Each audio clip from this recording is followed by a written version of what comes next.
The live TV, सच सबसे आगे।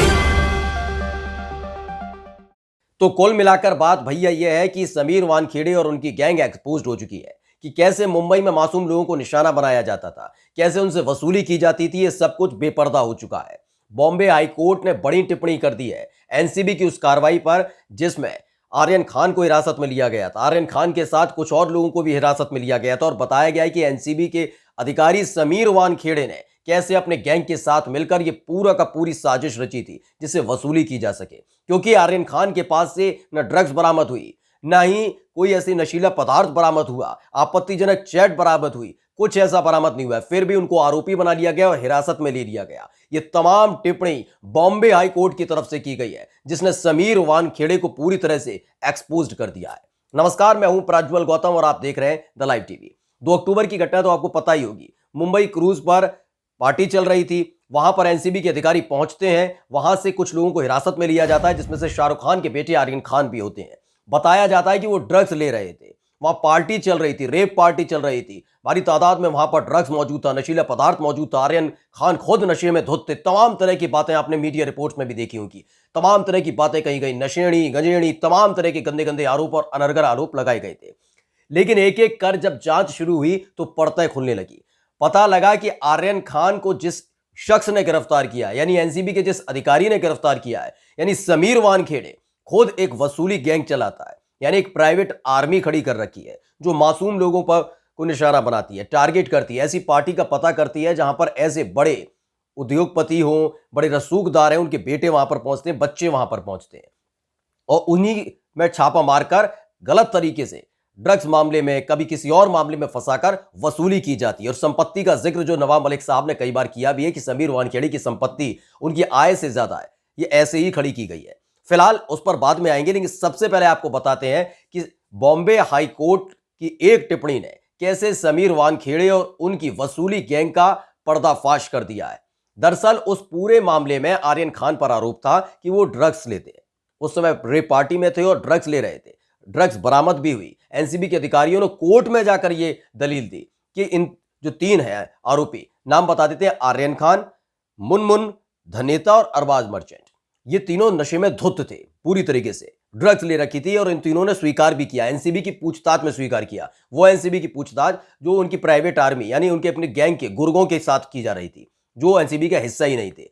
फिलहाल एनसीबी ने जो दस्तावेज पेश किए थे उसको लेकर सुनवाई हुई, कई सवाल जवाब किए गए और एक एक सवाल जवाब में पूरी के पूरे जो बेनकाब होते रही इनकी गैंग, खुद समीर वानखेड़े एक्सपोज होते रहे। क्योंकि बॉम्बे हाईकोर्ट ने न केवल वो तमाम चैट पढ़ी बल्कि एनसीबी से मांगा था इनका मेडिकल सर्टिफिकेट जो टेस्ट कराया गया, यानी जब आप ड्रग्स लेते हैं तो टेस्ट मंगवाया गया था। एनसीबी वो तक जमा नहीं करवा पाई थी, यानी कोई टेस्ट कराया ही नहीं गया था। अगर आप नशे में हैं या कुछ भी किसी भी तरह की व्यवस्था है तो उसमें मेडिकल टेस्ट जरूर होता है। कोई भी घटना होती है तो आपने देखा होगा कि मेडिकल के लिए ले जाते हैं। लेकिन देखिए, एनसीबी के अधिकारी कहते हैं कि वो ड्रग्स ले रहे थे, नशे में धुत थे, लेकिन टेस्ट नहीं कराया गया। कोई medical test Bombay high court के में जमा नहीं कराया गया आर्यन खान का, ना मुनमुन धनवेता का, ना अरबाज जो मर्चेंट है उसका।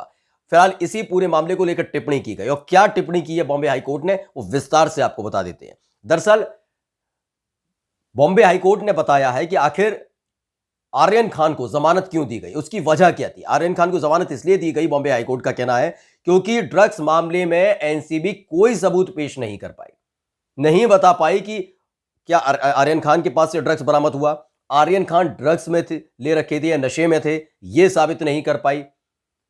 एक और का जिक्र लगातार किया जा रहा था, आपने देखा भी होगा, मीडिया पे चीख चीख कर बताया जा रहा था कि आर्यन खान की वो जो पूरी तरीके से सनसनीखेज वाली चैट थी, व्हाट्सएप चैट, वो सामने आ गई है। वो किस तरह से ड्रग्स की बात कर रहे हैं, नशे की बात कर रहे हैं, तमाम चीजें आपने सुनी भी होंगी।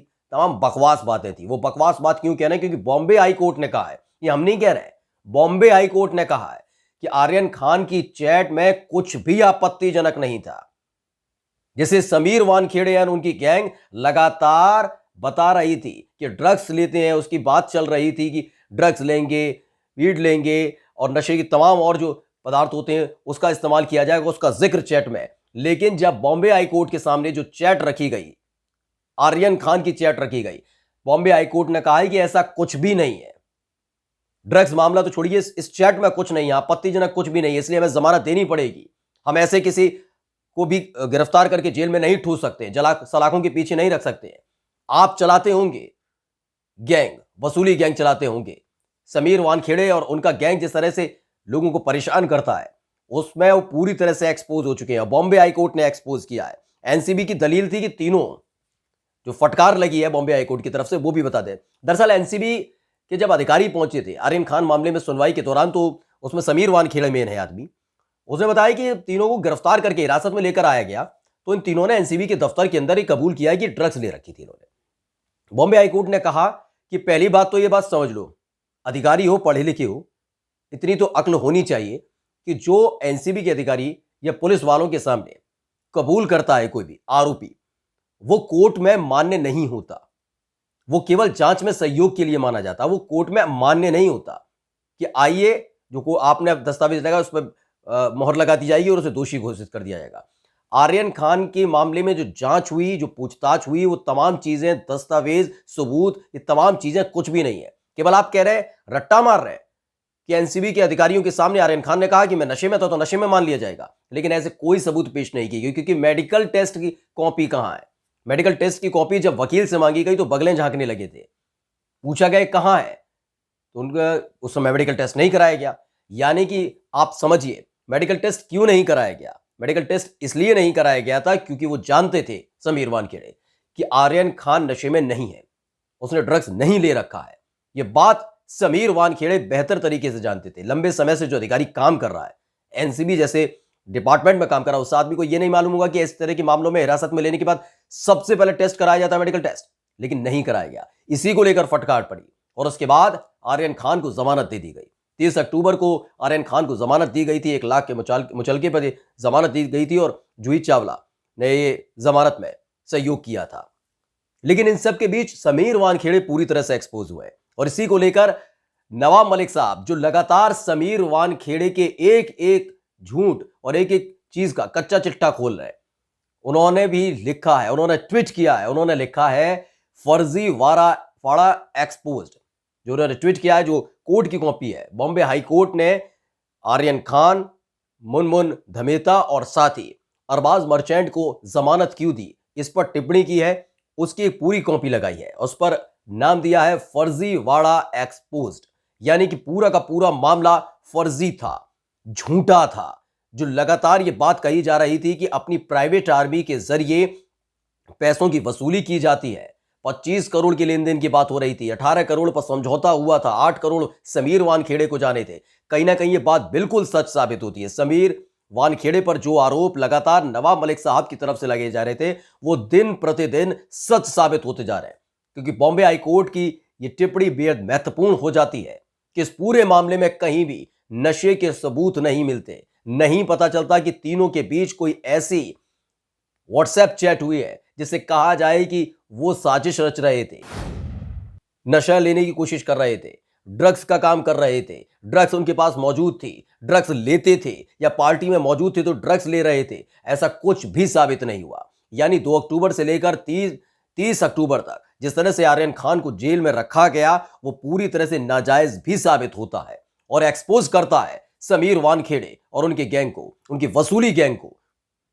बताता है कि इस तरह से एनसीबी मनमानी करती है। समीर वानखेड़े जैसे अधिकारी कैसे अपने पद का दुरुपयोग करते हैं और एक गैंग चलाते हैं, वसूली करते हैं, नेटवर्क चलाते हैं और उसके बाद संपत्ति, अकूत संपत्ति खड़ी करते हैं। फिलहाल इस पूरे मामले में समीर वानखेड़े पूरी तरह से एक्सपोज हो चुके हैं। नमस्कार। द लाइव टीवी, सच सबसे आगे।